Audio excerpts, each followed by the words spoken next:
एक महत्त्वाची अपडेट आता पावसासंदर्भात बेळगावच्या रेणुका देवी मंदिर परिसरामध्ये ढगफुटी सदृश्य पाऊस झालाय आणि या पावसामुळे तेलाचा खड्डा ओसंडून वाहू लागलाय तर मंदिर परिसरामध्ये सुद्धा मोठ्या प्रमाणात पाणी साचलंय।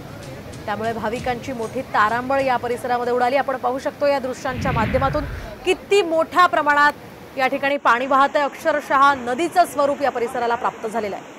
हे पावसाचं पाणी थेट मंदिर परिसरामध्ये शिरलेलं आहे आणि त्यामुळे या ठिकाणी दर्शनाला आलेल्या भाविकांची चांगलीच तारांबळ उडाली होती।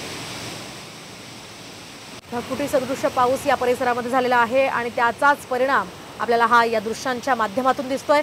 किती मोठ्या प्रमाणात हे पाणी या परिसरातून वाहत आहे याचा अंदाज आपल्याला या दृश्यांच्या माध्यमातून येऊ शकतोय। आपण पाहू शकतोय किती मोठ्या प्रमाणात या परिसराचं हे स्वरूप अक्षरशः जलमय झालेलं आहे आणि एवढंच नाही तर मंदिरामध्ये सुद्धा हे पाणी शिरलं होतं। त्यामुळे मंदिरामध्ये दर्शनासाठी जे भाविक आले होते त्यांचे चांगलेच हाल झालेले आहेत।